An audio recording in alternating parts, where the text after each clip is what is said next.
নমস্কার, আপনারা শুনছেন রবীন্দ্রনাথ ঠাকুরের ছোট গল্প রামকানাইয়ের নির্বুদ্ধিতা।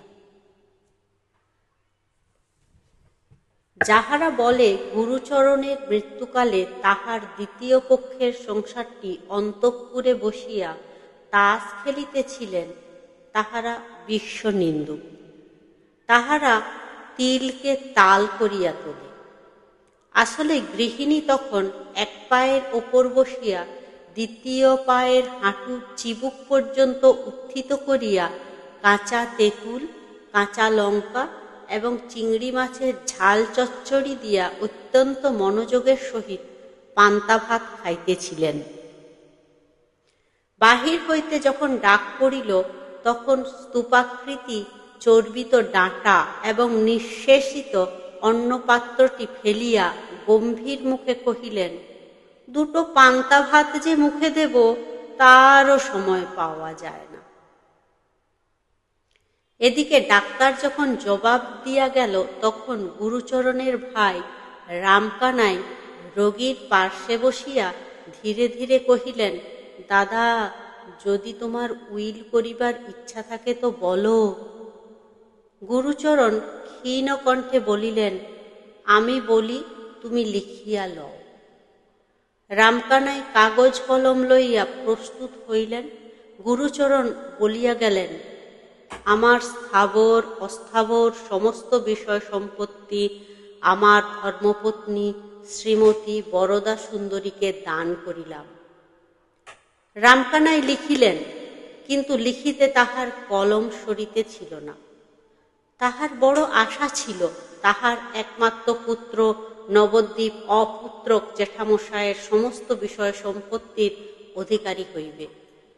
যদিও দুই ভাইয়ে পৃথকন্য ছিলেন, তথাপি এই আশায় নবদ্বীপের মা নবদ্বীপকে কিছুতেই চাকরি করিতে দেন নাই এবং সকাল সকাল বিবাহ দিয়াছিলেন, এবং শত্রুর মুখে ভস্য নিক্ষেপ করিয়া বিবাহ নিষ্ফল হয় নাই। কিন্তু তথাপি রামকানাই লিখিলেন এবং সই করিবার জন্য কলমটা দাদার হাতে দিলেন। গুরুচরণ নির্জীব হস্তে যাহা সই করিলেন, তাহা কতকগুলো কম্পিত বক্ররেখা কি তাহার নাম বুঝা দুঃসাধ্য। পান্তা ভাত খাইয়া যখন স্ত্রী আসিলেন, তখন গুরুচরণের বাক্রোধ হইয়াছে দেখিয়া স্ত্রী কাঁদিতে লাগিলেন। যাহারা অনেক আশা করিয়া বিষয় হইতে বঞ্চিত হইয়াছিল, তাহারা বলিল মায়া কান্না, কিন্তু সেটা বিশ্বাসযোগ্য নহে। উইলের বৃত্তান্ত শুনিয়া নবদ্বীপের মা ছুটিয়া আসিয়া বিষম গোল বাঁধাইয়া দিল। বলিল, মরণকালে বুদ্ধি নাশ হয়, এমন সোনার চাঁদ ভাইপো থাকিতে। রামকানাই যদি স্ত্রীকে অত্যন্ত শ্রদ্ধা করিতেন, এত অধিক যে তাহাকে ভাষান্তরে ভয় বলা যাইতে পারে, কিন্তু তিনি থাকিতে পারিলেন না। ছুটিয়া আসিয়া বলিলেন, মেজবউ, তোমার তো বুদ্ধিনাশের সময় হয় নাই, তবে তোমার এমন ব্যবহার কেন? দাদা গেলেন, এখন আমি তো রহিয়া গেলাম। তোমার যা কিছু বক্তব্য আছে অবসর মতো আমাকে বলিও, এখন ঠিক সময় নয়। নবদ্বীপ সংবাদ পাইয়া যখন আসিল, তখন তাহার জেঠামশায়ের কাল হইয়াছে। নবদ্বীপ মৃত ব্যক্তিকে শাসাইয়া কহিল, দেখিব মুখাগ্নি কে করে, এবং শ্রাদ্ধ শান্তি যদি করি তো আমার নাম নবদ্বীপ নয়। গুরুচরণ লোকটা কিছুই মানিত না। সে ডপ সাহেবের ছাত্র ছিল। শাস্ত্রমতে যেটা সর্বাপেক্ষা অখাদ্য, সেইটাতে তাহার বিশেষ তৃপ্তি ছিল।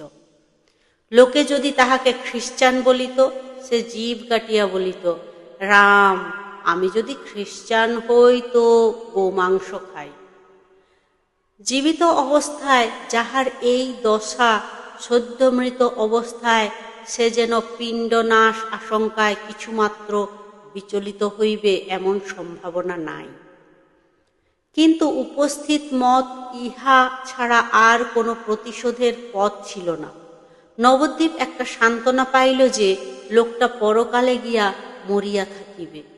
যতদিন ইহলোকে থাকা যায় জেঠামশায়ের বিষয় না পাইলেও কোনো ক্রমে পেট চলিয়া যায়, কিন্তু জেঠামশাই যে লোকে গেলেন সেখানে ভিক্ষা করিয়া পিণ্ড মেলে না, বাঁচিয়া থাকিবার অনেক সুবিধা আছে।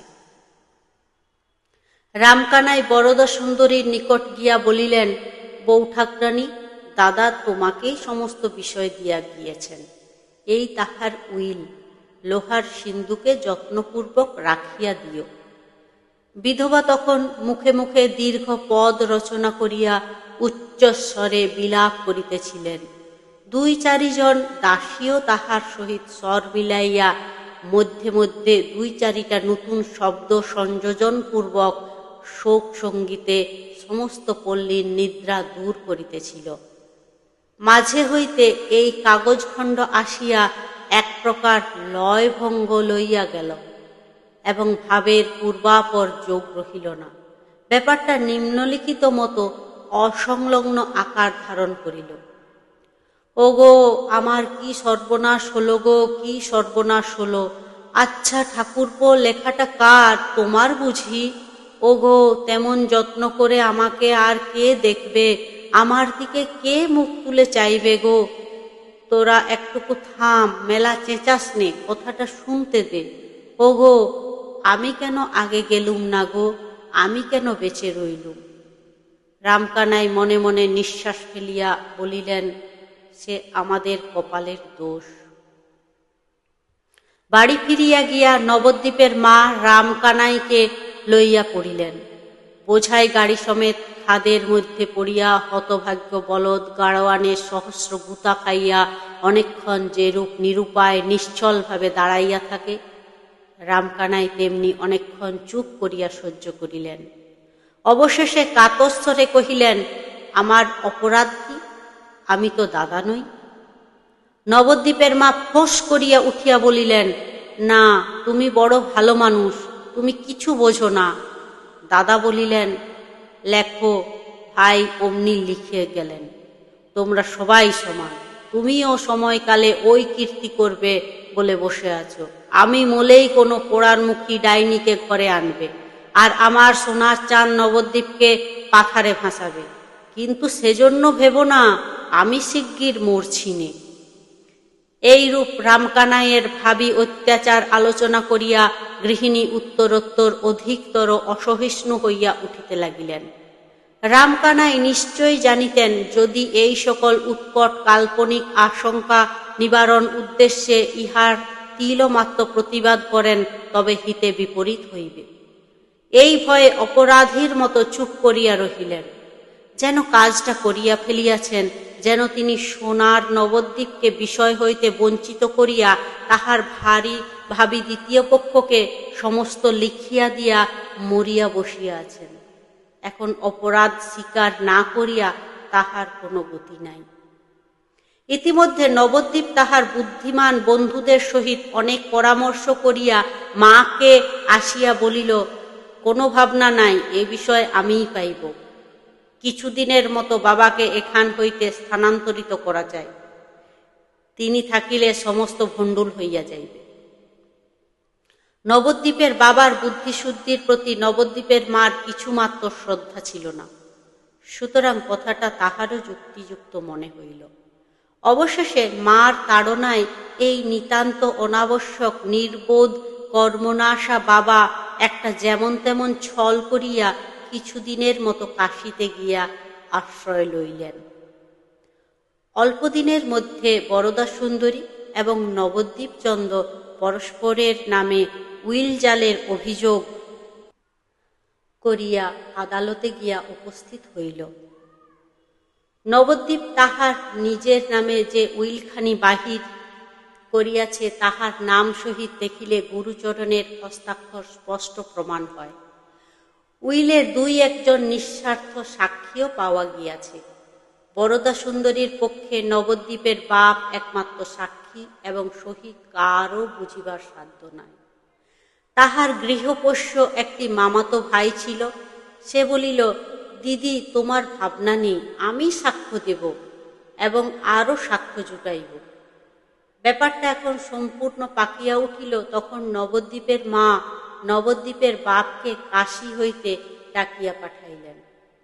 অনুগত ভদ্রলোকটি ব্যাগ ও ছাতা হাতে যথাসময়ে আসিয়া উপস্থিত হইলেন। এমনকি কিঞ্চিত রসালাপ করিবারও চেষ্টা করিলেন। জোর হস্তে সহাস্যে বলিলেন, গোলাম হাজির, এখন মহারানীর কি অনুমতি হয়? গৃহিণী মাথা নাড়িয়া বলিলেন, নেও নেও, আর রঙ্গ করিতে হবে না। এতদিন ছুতো করে কাশীতে কাটিয়ে এলেন, একদিনের তরে তো মনে পড়েনি, ইত্যাদি। এই রূপে উভয় পক্ষে অনেকক্ষণ ধরিয়া পরস্পরের নামে আদরের অভিযোগ আনিতে লাগিলেন। অবশেষে নালিশ ব্যক্তিকে ছাড়িয়া জাতিতে গিয়া পৌঁছিল।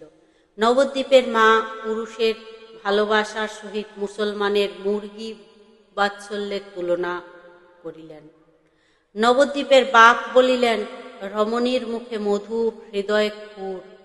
যদিও এই মৌখিক মধুরতার পরিচয় নবদ্বীপের বাপ কবে পাইলেন বলা শক্ত। ইতিমধ্যেই রামকানাই সহসা আদালত হইতে এক সাক্ষীর সপিনা পাইলেন। অবাক হইয়া যখন তাহার মর্মগ্রহণের চেষ্টা করিতেছেন, তখন নবদ্বীপের মা আসিয়া কাঁদিয়া ভাসাইয়া দিলেন। বলিলেন, হাড় জ্বালানি ডাকিনী কেবল যে বাছা নবদ্বীপকে তাহার স্নেহাশীল জ্যাঠার ন্যায্য উত্তরাধিকার হইতে বঞ্চিত করিতে চায় তাহা নয়, আবার সোনার ছেলেকে জেলে পাঠাইবার আয়োজন করিতেছে। অবশেষে ক্রমে ক্রমে সমস্ত ব্যাপারটা অনুমান করিয়া লইয়া রামকানাইয়ের চক্ষু স্থির হইয়া গেল। উচ্চস্বরে বলিয়া উঠিলেন, তোরা একই সর্বনাশ করিয়াছিস। গৃহিণী ক্রমে নিজ মূর্তি ধারণ করিয়া বলিলেন, কেন, এতে নবদ্বীপের দোষ হয়েছে কি? সে তার জ্যাঠার বিষয় নেবে না, অমনি এক কথায় ছেড়ে দেবে?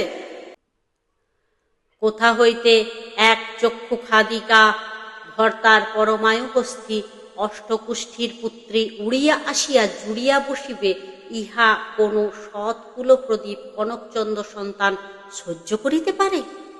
যদি বা মরণকালে এবং ডাকিনীর মন্ত্র গুণে কোনো এক মূঢ়মতি জ্যেষ্ঠ তাঁতের বুদ্ধিভ্রম হইয়া থাকে, তবে সুবর্ণময় ভাতুস্ফূর্ত সে ভ্রম নিজ হস্তে সংশোধন করিয়া লইলে এমন কি অন্যায় কার্য হয়? হতবুদ্ধি রামকানাই যখন দেখিলেন তাহার স্ত্রী পুত্র উভয়ে মিলিয়া কখনো বা তর্জন গর্জন, কখনো বা অশ্রু বিসর্জন করিতে লাগিলেন, তখন ললাটে করাঘাত করিয়া চুপ করিয়া বসিয়া রহিলেন। আহার ত্যাগ করিলেন, জল পর্যন্ত স্পর্শ করিলেন না। এইরূপ 2 দিন নীরবে অনাহারে কাটিয়া গেল। মকদ্দমার দিন উপস্থিত হইল। ইতিমধ্যে নবদ্বীপ বরদা সুন্দরীর মামাতো ভাইটিকে ভয় প্রলোভন দেখাইয়া এমনই বশ করিয়া লইয়াছে যে সে অনায়াসে নবদ্বীপের পক্ষে সাক্ষ্য দিল। জয়শ্রী যখন বরদা সুন্দরীকে ত্যাগ করিয়া অন্য পক্ষে যাইবার আয়োজন করিতেছে, তখন রামকানাইকে ডাক পড়িল। অনাহারে মৃতপ্রায় শুষ্ক কণ্ঠ, শুষ্ক রসনা, বৃদ্ধ কম্পিত শীর্ণ অঙ্গুলি দিয়া সাক্ষ্য মঞ্চের কাঠগড়া চাপিয়া ধরিলেন। চতুর ব্যারিস্টার অত্যন্ত কৌশলে কথা বাহির করিয়া লইবার জন্য জেরা করিতে আরম্ভ করিলেন। বহু দূর হইতে আরম্ভ করিয়া সাবধানে অতি ধীর বক্ষগতিতে প্রসঙ্গের নিকটবর্তী হইবার উদ্যোগ করিতে লাগিলেন। তখন রামকানাই জজের দিকে ফিরিয়া জোর হস্তে কহিলেন, হুজুর, আমি বৃদ্ধ, অত্যন্ত দুর্বল, অধিক কথা কহিবার সামর্থ্য নাই। আমার যা বলিবার সংক্ষেপে বলিয়া লই। আমার দাদা স্বর্গীয় গুরুচরণ চক্রবর্তী মৃত্যুকালে সমস্ত বিষয় সম্পত্তি তাহার পত্নী শ্রীমতী বরদা সুন্দরীকে উইল করিয়া দিয়া যান। সে উইল আমি নিজ হস্তে লিখিয়াছি এবং দাদা নিজ হস্তে স্বাক্ষর করিয়াছি। আমার পুত্র নবদ্বীপচন্দ্র যে উইল দাখিল করিয়াছেন তাহা মিথ্যা। এই বলিয়া রামকানাই কাঁপিতে কাঁপিতে মূর্ছিত হইয়া পড়িলেন। চতুর ব্যারিস্টার সকৌতুকে পার্শ্ববর্তী অ্যাটর্নিকে বলিলেন, বাই যোগ, লোকটাকে কেমন ঠেসে ধরেছিল। মামাতো ভাই ছুটিয়া গিয়া দিদিকে বলিল, বুড়ো সমস্ত মাটি করিয়াছিল, আমার সাক্ষ্যে মকদ্দমা রক্ষা পায়। দিদি বলিলেন, বটে, লোককে চিনতে পারে, আমি বুড়োকে ভালো বলে জানতুম। কারাবরুদ্ধ নবদ্বীপের বুদ্ধিমান বন্ধুরা অনেক ভাবিয়া স্থির করিল, নিশ্চয় বৃদ্ধ ভয়ে এই কাজ করিয়া ফেলিয়াছে। সাক্ষীর বাক্সের মধ্যে উড়িয়া বুড়া বুদ্ধি ঠিক রাখিতে পারে নাই। এমনতর আস্ত নির্বোধ সমস্ত শহর খুঁজিলে মিলে না। গৃহে ফিরিয়া আসিয়া রামকানাইয়ের কঠিন বিকার জ্বর উপস্থিত হইল। প্রলাপে পুত্রের নাম উচ্চারণ করিতে করিতে এই নির্বোধ সর্বকর্ম পণ্ডকারী নবদ্বীপের অনাবশ্যক বাপ পৃথিবী হইতে অপসৃত হইয়া গেল।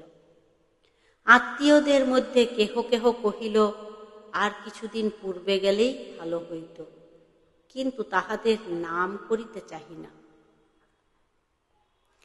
নমস্কার, আপনারা এতক্ষণ শুনছিলেন রবীন্দ্রনাথ ঠাকুরের ছোট গল্প। আশা করি আমার গল্প পাঠ আপনাদের সকলের ভালো লেগে থাকবে। তো এই গল্প রামকানাইয়ের নির্বুদ্ধিতা পাঠ যদি ভালো লেগে থাকে, অবশ্যই চ্যানেলটি লাইক, শেয়ার এবং সাবস্ক্রাইব করবেন। নমস্কার।